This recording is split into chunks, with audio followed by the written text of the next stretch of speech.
អូខេសួស្តីអ្នកគ្នាចឹងដោយសារតែនៅពេលដែលខ្ញុំលក់ page បញ្ហាសម្រាប់អ្នកដែលទៅតែចូលប្រឡូកលើវិស័យហ្នឹងដំបូងចឹងគាត់ចេះសួរថាបងខ្ញុំទិញ page ពីបងឯងទៅត្រូវការយក password យក Gmail អីអត់ចឹងថ្ងៃនេះនៅមកប្រាប់ពួកគាត់ទាំងអស់គ្នាអ្នកដែលគាត់អត់ទាន់ដឹងចឹងសម្រាប់ការទិញ page ឬក៏យើងលក់ page គឺអត់ត្រូវទាមទារយក password យកអីទេគឺគ្រាន់តែយើងឲ្យ link Facebook ហ្នឹងទៅអ្នកដែលលក់ឲ្យយើងហើយគាត់នឹង add admin មកឲ្យយើងហើយយើងចាំតែទទួលទៅអញ្ចឹងដឹងថា add របៀបម៉េចហើយទទួលបែបម៉េចខ្ញុំនឹងប្រាប់អ្នកគ្នាអញ្ចឹងយើងចូលមក page របស់យើងមកបន្តមកទៀតយើងចូលលើកន្លែង setting and privacy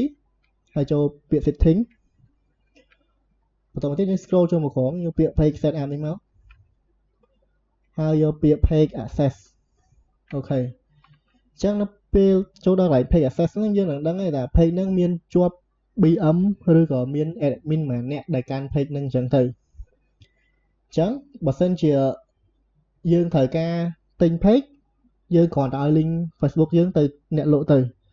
បន្ទាប់ពីអ្នកលក់យក link page របស់យើងទៅហើយយក link profile Facebook របស់យើងទៅហើយគេនឹងដាក់ page មកឲ្យយើងហើយយើងអត់ចាំបាច់ពិបាកថានឹងទៅទទួលណាទេគឺវានឹង load នៅកន្លែង notification របស់យើងហើយយើងគ្រាន់តែចូលទៅទទួលទៅគឺបានហើយ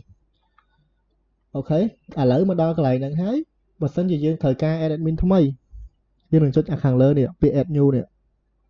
តែបើ add new ខាងក្រោមនេះដែរត្រឹមតែជា editor ឯងមិន full control ទេអ្នកគ្នាអញ្ចឹងចុចពាក្យ add new ខាងលើនេះមកហើយចុចពាក្យ next អញ្ចឹងកន្លែងនេះយើងត្រូវដាក់ link account Facebook មួយទៀតដែលគ្រប់គ្រង page ហ្នឹងឬក៏គេហៅថា link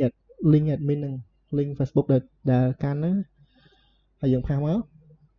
ហើយបន្តមកទៀតយើងចុច allow full control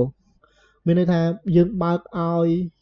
Facebook account ហ្នឹងកាន់ page ហ្នឹងលក្ខណៈថាពេញសិទ្ធចំណងយើងចង់ delete video យើងចង់ delete page យើងចង់អីបានទាំងអស់យើងចង់ boot ចង់អីអញ្ចឹងហើយចុច give access មកបន្តមកទៀតដល់នេះវានឹងឲ្យ by password by password នេះមិនមែន password Facebook អ្នកនរគ្នាទេគឺ password Facebook អ្នកដែលគេលក់ page ឲ្យយើងអញ្ចឹងយើងអត់ចាំបាច់ឲ្យអីទៅគេទេយើងឲ្យតែ link ឯងបានហើយពេលវាយហើយយើងចុច confirm មកអូខេអញ្ចឹងគឺ add ទៅជោគជ័យហើយវានឹង load នៅ notification Facebook នេះ account ហ្នឹងឈ្មោះហ្នឹងអញ្ចឹងហើយយើងចូលទៅទទួលទៅបើមិនជាអត់ឃើញទេ